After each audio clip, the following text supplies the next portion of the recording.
میں نے جو آیت کریمہ تلاوت کی ہے، پروردگار عالم ارشاد فرماتا ہے برائی کے قریب نہ جائیں، نہ ظاہر میں نہ باطن میں. جی اللہ نے انسان کو دو چیزوں سے بنایا، جی ایک جسم اور ایک روح. اس مرکب کا نام انسان ہے، ورنہ عناصر اربع الگ چیز، ہوا مٹی آگ پانی. جی جی میں اس کی بات نہیں کر رہا ہوں، میں کر رہا ہوں دو چیزیں جس کا مرکب انسان ہے، جسم اور روح. خالی جسم ہو، روح اس کے اندر نہ ہو تو اسے ہم مردہ کہتے ہیں. جی خالی روح ہی روح ہو، اگر جسم نہ ہو تو آپ کو وہ نظر نہیں آئے گا. جی انسان کا جسم بھی بیمار ہوتا ہے اور روح بھی بیمار ہوتی ہے. جی جی جسم بیمار ہو جائے تو پتہ چل جاتا ہے کہ انسان کا جسم بیمار ہے. اگر جسم گرم ہے تو اسے بخار ہے، پیٹ میں درد ہے، نیند نہیں آ رہی، بے چین ہے تو اس کے اندر تکلیف ہے. کوئی زخم ہو گیا، درد ہو رہا ہے تو جسمانی اعتبار سے اسے اپنے درد کا احساس ہوتا ہے. لیکن جسمانی مرض کو اچھا رکھنے کے لیے کوئی ٹیبلٹ یا انجیکشن وغیرہ ڈاکٹر سے لینا پڑتا ہے، تب جسم اچھا ہوتا ہے. جی لیکن انسان کے جسم کی جو غذا اللہ نے بنائی ہے وہ ہے کھانا اور پانی. کیا ہے کھانا اور پانی؟ میری بات کو ذرا توجہ کے ساتھ سن لینا. کھانا اور کیا ہے؟ پانی. انسان کو اچھا جسم رکھنا ہے تو کھانا کھانا پڑے گا، جی پانی پینا پڑے گا. اس لیے کہ اللہ نے جسم کی جو غذا بنائی ہے وہ کھانا اور پانی ہے. اگر جسم کو اچھا رکھنا ہے تو اس کی غذا آپ کو دینی پڑے گی. انسان کا جسم بھی بیمار ہوتا ہے، اسی طریقے سے دوسری چیز انسان کی روح بھی بیمار ہوتی ہے. لیکن روح کی بیمار کا ہمیں پتہ کیسے چلے کہ روح بیمار ہے ہماری؟ ٹھیک ہے چلو جسم کا مرض کا ہمیں پتہ چل گیا، بخار ہے پتہ چل گیا، پیٹ میں درد ہے پتہ چل گیا، آنکھ میں تکلیف ہے پتہ چل گیا، کوئی بھی مرض ہے پتہ چل گیا. لیکن روحانی مرض کا ہمیں کیسے پتا چلے کہ ہماری روح بیمار ہے کہ نہیں ہے؟ آؤ میں آپ کو بتا دوں روح انسان کی بیمار کیسے ہوتی ہے. اس کی روح کی غذا اللہ نے بنائی کیا ہے؟ تو پہلے سنیں آپ، جس طریقے سے انسان کے جسم کی غذا ہے کھانا اور پانی، اسی طریقے سے اللہ نے انسان کی روح کی غذا بنائی ہے جس کو ذکر اللہ اور ذکر رسول کہتے ہیں. اگر انسان کو زندہ اپنا جسم رکھنا ہے تو اس کی غذا اس کو پہنچانا پڑے گی، اور انسان کو روح زندہ رکھنا ہے تو روح بیمار کیسے ہوتی ہے؟ پہلے بیماری سنیں تو علامہ امام غزالی فرماتے ہیں لوگوں اگر تمہیں پتہ چلانا ہے کہ روح بیمار کیسے ہوتی ہے تو سنو. اگر مساجد میں اذانیں ہو جائیں، لوگ مساجد سے باہر ہیں تو ان کی روح بیمار ہے. لوگ اوپر اللہ نے نماز کو فرض کیا ہے، نماز ادا نہیں کرتے، ان کی روح بیمار ہے. پروردگار نے زکوٰۃ کو فرض کیا ہے، زکوٰۃ ادا نہیں کرتے، روح بیمار ہے. ماں باپ گھر میں موجود ہیں، ان کا حق ادا نہیں کرتے، روح بیمار ہے. اور سنیں پڑوسی موجود ہے، حق ادا نہیں کرتے، روح بیمار ہے. اور جس جگہ پر، جس گاؤں میں، جس محلے میں اللہ اور اس کے رسول کا ذکر ہوتا ہو، لوگ سننے نہ آئے تو ان کی روح بیمار ہے. اگر انسان کو اپنے آپ کو اچھا رکھنا ہے، جسم کو اچھا رکھنا ہے تو اس کی غذا دینی پڑے گی، اور روح کو اچھا رکھنا ہے تو اللہ اور اس کے رسول کا ذکر سننا پڑے گا. نعرہ تکبیر، نعرہ رسالت، نعرہ رسالت، علماء اہل سنت، جشن غوث الورا. وہ جواب نہیں. تو آپ لوگ کیا سمجھ رہے ہیں جو لوگ اپنے گھروں پر ہیں وہ اچھے ہیں؟ نہیں، وہ بیمار ہیں. کیا ہے؟ وہ بیمار ہیں. جو لوگ چلے گئے وہ بھی بیمار ہیں. جی سمجھ رہے ہیں؟ میں نہیں کہہ رہا ہوں، امام غزالی فرماتے ہیں جی جی جی وہ لوگوں کی روح کیا ہے؟ بیمار ہے. تو آپ لوگ تو اچھے ہیں نہیں، کوئی مرض تو نہیں ہے. ہاں اگر مرض ہو آپ تو گلریا اور چاند کھڑی تو گاؤں بہت ہیں، وہاں بیمار لوگ جی جی سمجھ رہے ہیں؟ معصوم پور ہوا ہے گلریا، یا وہاں بیمار لوگ رہتے ہیں کیونکہ وہاں ان ذکروں سے بھاگتے ہیں. جی جی جی اور فاتحہ تو بہت بری لگتی ہے. سمجھ رہے ہیں آپ؟ تو میری بات کو چند منٹ آپ سن لیں بس، کیونکہ آپ کے یہاں کے مجمع کو دیکھ کر میرا موڈ خود آف ہو گیا. بہت کچھ میں آپ کو سنانا چاہ رہا ہوں. پبلک اگر لوگ ہوتے کہ لوگوں کے ذہنوں میں نہیں، آج کا پتہ ہی نہیں کسی کو جلسہ ہے کہ نہیں. لوگ ہوتے نا تو میں آپ کو بتاتا تقریر کہتے کسے. سمجھ رہے ہیں؟ ہماری انسان جی سب سے بڑی انسان کی جو نیت ہے نا اس کی نیت خراب ہو گئی. جی جی جی. کیا اس کی وہ نیت. آج آپ دیکھیں ریلوے اسٹیشن پر مسجد میں اگر پانی پینے کا گلاس بھی لگاتا ہے نا آدمی تو چین سے باندھ کر. جی جی. کیسے؟ یہاں تک کہ اگر آپ اس میں ٹرین میں جائیں نا تو ٹوائلٹ میں بھی آپ کو ڈبہ ملے گا تو اس میں چین بھی بندھی ہوئی ملے گی. جی. مسجد میں اگر فریزر لگا ہوا ہے نا اس میں اگر گلاس ہے نا تو چین سے بندھا ہوا ہے. جانتے ہیں آپ کیوں ایسا؟ اس لیے لوگ جانتے ہیں کہ جو لوگ مسجدوں کے اندر سے مصلے چرا کر لے جاتے ہیں، جو لوگ مسجدوں کے اندر سے گلاس چرا کر لے جاتے ہیں، جو لوگ مسجدوں کے اندر سے چپل چرا کر لے جاتے ہیں، ایسے انسان کا کیا بھروسہ فریزر بھی اٹھا کر لے جائے. جی ہے نا. اس لیے نیت بگڑ گئی. اور جب جس قوم کی نیت بگڑ جاتی ہے نا تو اسے کوئی سدھار نہیں سکتا ہے. جی جی. پہلے اپنا آپ کو سدھاریے بعد میں بچے سدھرتے ہیں. دمشق کی جامع مسجد ہے. مسجد کے مؤذن کا نام ہے مبارک. کیا ہے؟ مبارک. بڑے متقی اور پرہیزگار ہیں. حضرت مبارک مسجد کے مؤذنی کرتے ہیں. کیا کرتے ہیں؟ مؤذنی.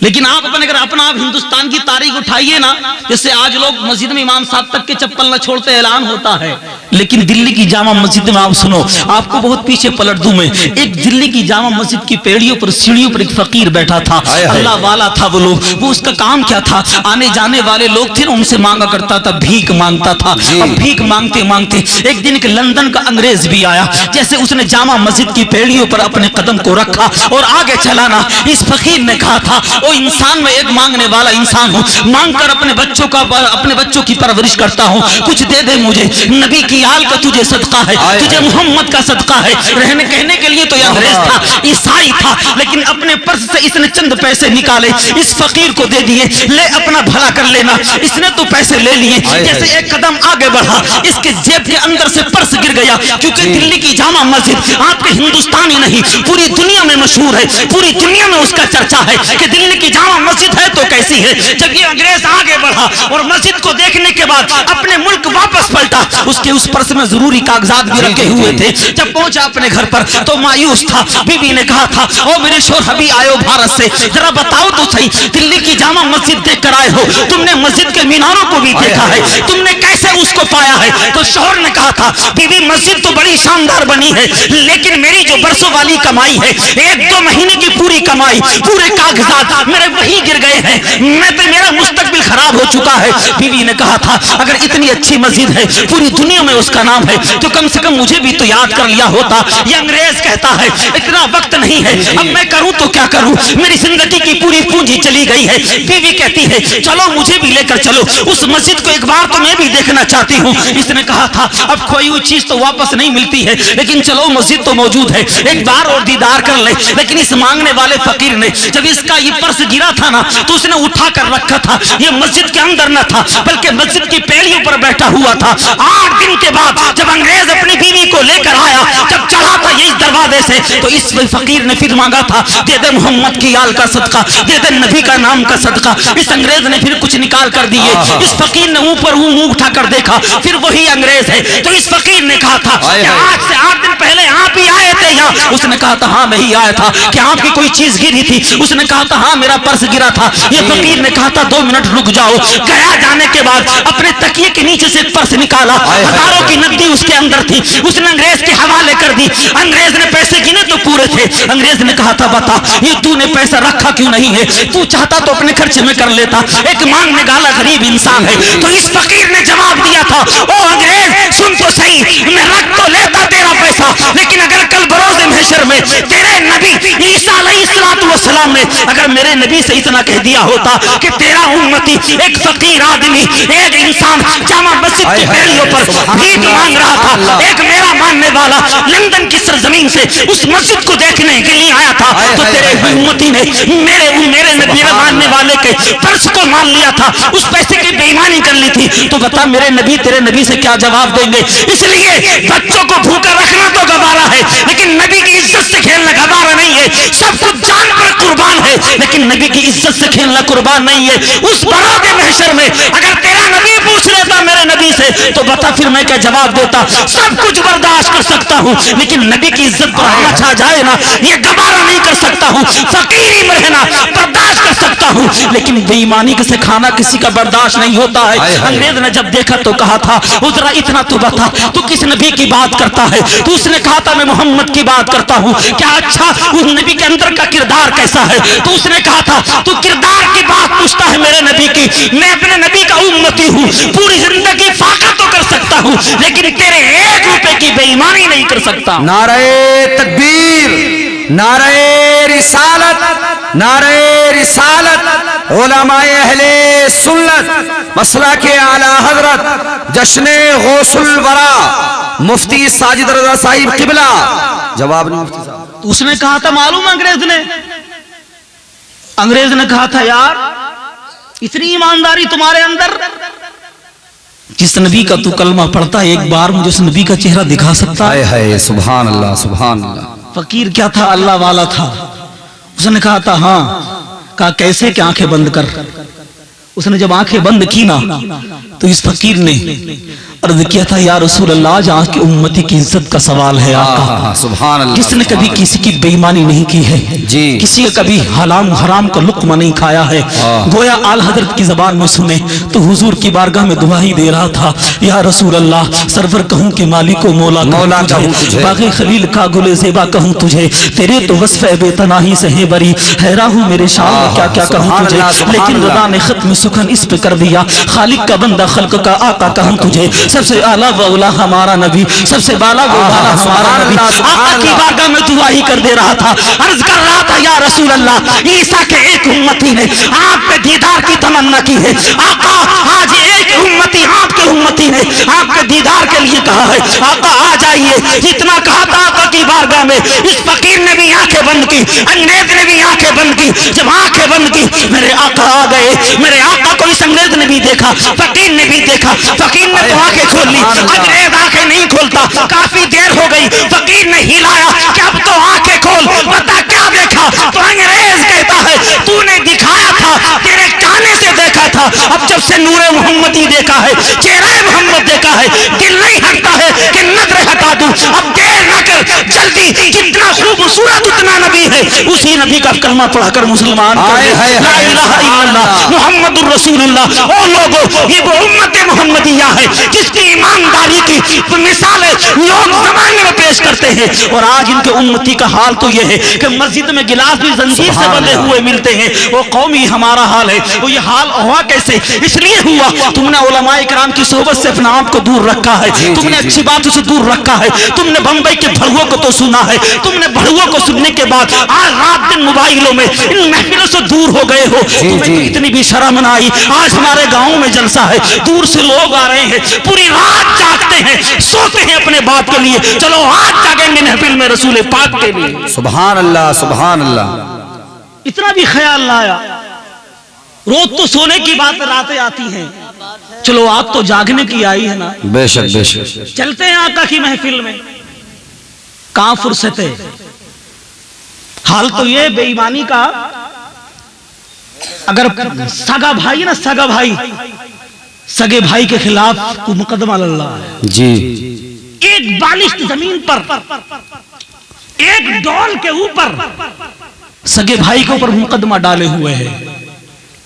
وہ بھائی پریشان ہے, کروں تو کیا کروں, وہ تیری بے ایمانی کا یہ عالم, تیری وجہ سے تیرا باپ بھی پریشان, تیرا بھائی بھی پریشان. اگر بڑا بھائی ہے اس کو پتر مقدمہ ڈالا تو کبھی یہ بھی تو سوچا ہوتا یہ وہی تو بڑا بھائی ہے جس نے نہ حلال دیکھا نہ حرام دیکھا, پسینہ بہانے کے بعد میری بھی پرورش کی ہے, مجھے بھی کھلایا ہے. اور یار میں آپ کو بتا دوں, تیرے میرے آقا ارشاد فرماتے ہیں, او لوگوں تم جانتے نہیں ہو تمہارا باپ تمہاری شان ہوتا ہے اور تمہارا بھائی تمہاری عزت ہوتا ہے. بے شک بے شک. کوئی نہیں آئے گا کل کو, اگر تمہارے اوپر کوئی گولی چلائے گا نا تو سینے پر لینے والا گولی تمہارا بھائی تمہارے آگے آئے گا. بے شک. جس کے اوپر تم مقدمہ چلا رہے ہو نا وہی آئے گا. اس بات کا خیال نہیں ہے. نیت بگڑی اتنی, بیٹا اس سے آگے تو باپ اس سے آگے. اگر باپ اپنے بھائی کی ایک بالشت مارتا ہے تو بیٹا اپنے بھائی کی پورا 2 بیگھے مار لیتا ہے. جی بات آ رہی ہے سمجھ میں میری؟ کڑی بھی لگ رہی ہوگی اب بات آپ کو، لیکن سچی بات کہہ رہا ہوں. سمجھ رہے ہیں آپ؟ تو یہ بے ایمانی، کسی کا 1 روپیہ گر جائے نا، 1 روپیہ کتنا، 1 روپیہ، اور یہ دیکھ لے تو آگے بڑھے گا، اس پر پیر رکھ کر کھڑا ہو جائے گا. کبھی ہٹے رہا کم اس کو اٹھا. 1 روپے کی بات، کتنے کی؟ کبھی ہٹے اور کم میں اس کو اٹھاؤں. او یار بس 1 روپے کی تیری اوقات ہے تو 1 روپے کی بنیاد پر اپنا ایمان خراب کر رہا ہے. کسی دکاندار سے بیچارے سے ماچس لے لینا، کبھی منڈل لے لیا اس سے تو پیسے تک بھی نہ دیے. اب وہ کیا سوچے گا؟ کبھی پیسہ مانگ بھی لیا نا تو کہتا اب تو مانگ کر دیکھنا آئندہ میں تجھے دوں گا کتنے پیسے لینے والا ہے. تیری نیت بگڑ گئی ہے یار، تیری بھی تو نیت خراب ہو گئی ہے. تو نے اس کا 1 روپیہ مار لیا ہے. سن تو صحیح، اگر تو اس کا 1 روپیہ مار لے گا، لیکن اگر تو بروز محشر جائے گا، تجھ سے اگر سوال ہوگا 1 روپے کے بدلے میں تو کیا دے گا؟ پوری زندگی کی نمازیں دینی پڑ جائیں گی تو بتا لائے گا کہاں سے؟ کیا کرے گا تو؟ تیرے حالات تو خراب ہو چکے ہیں. میں آپ سے کہتا ہوں خود بھی ایماندار بنو، اپنی اولاد کو ایماندار بناؤ. بے شک بے شک. یہ ہوگا کہاں سے؟ جب اچھے لوگوں کی صحبت اختیار کر لو گے. کیسے کر لو بھیا؟ آج ہی موقع ہے، شاید کل کو ملے گا کہ نہ ملے گا. جی جی ہے نا؟ آج لائٹیں جل رہی ہیں، ہو سکتا ہے کل کو نہ جلے. دنگا کرنے کا بھی تو موسم کبھی کبھی آتا ہے. آگے نہیں، اللہ رحم فرمائے.